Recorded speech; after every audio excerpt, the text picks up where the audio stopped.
So we are getting ready to get started in the garden. So it is March 10th, so we're gearing up for the garden, and we wanted to take a moment to discuss our seeds.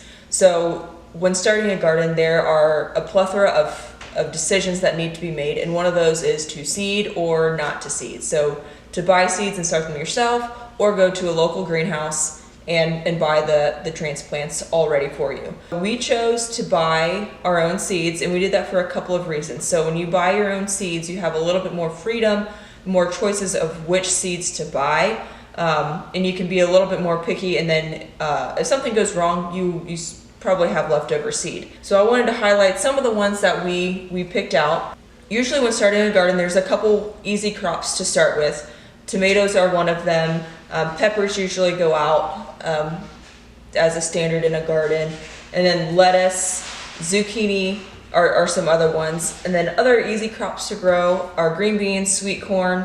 We have radishes with us here, and then also some cucumbers. So I wanted to highlight a couple of these. So here we have some cherry tomatoes, and then with tomatoes you can get several different varieties of tomatoes depending on the end goal. So cherry tomatoes are just nice seed, a nice little snack.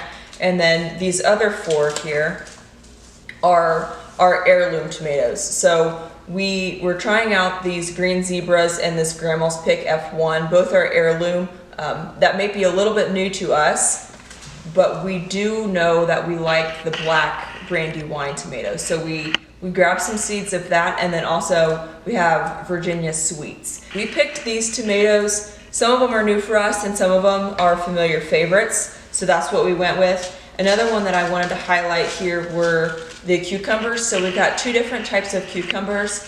One, this national pickling cucumber, is really nice to make pickles out of, and then this green finger cucumber would be nice on salads or just cutting up and having as a snack.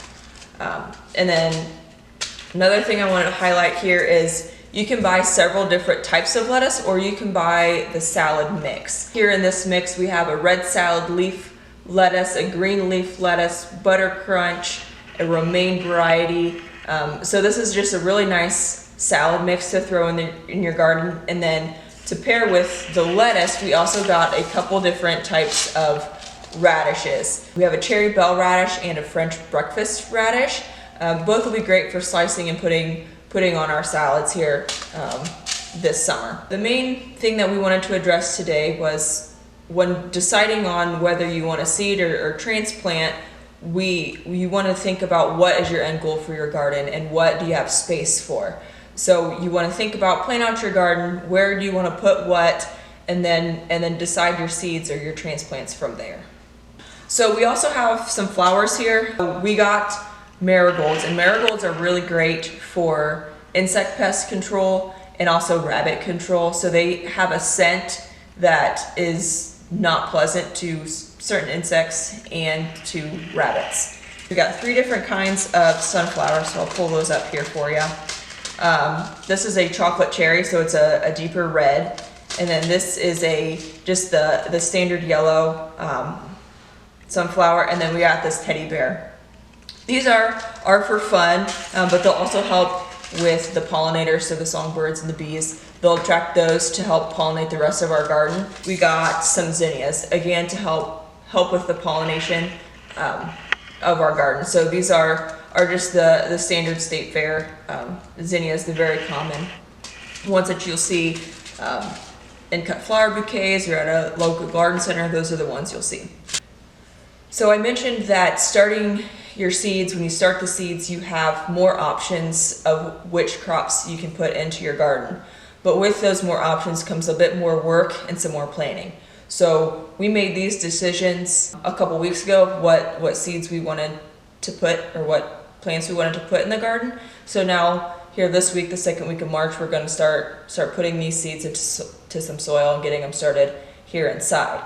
Now, if you don't want to start your seeds, that's totally fine, and you can start your planting phases now and think about what you want in your garden, and then go to your local greenhouse or local garden center and pick up those transplants and do it that way as well. Either way is fine, and the local garden centers and greenhouses have an excellent variety of crops to choose from, and their quality plants. You just may not get some of these nice heirloom varieties or these big teddy bear sunflower seeds either. So, or the lettuce mixes may not be available. So when it comes to buying seeds, there are several options that you can choose from. So the big box stores, so the Walmarts, the Lowe's, all of those have their seeds set out. But I prefer to search online. I find that there's often more options and maybe the quality is a little bit better when you search online. We ordered all these seeds online and they came in within a week or two, so they're somewhat quick turnaround. So you can purchase them online. You can go to your box store. There are some regional opportunities as well. I know there's a place in Northern Ohio that does seeds. There's a place in Indiana that has seeds. Both are online options, and you can go that route. We have chosen to start seeds for our garden here at Brookside, but there are several other options to choose from when starting your own garden. So you can start your seeds or you can buy the transplants from a local garden center. So our question for you is, will you choose to seed or not to seed?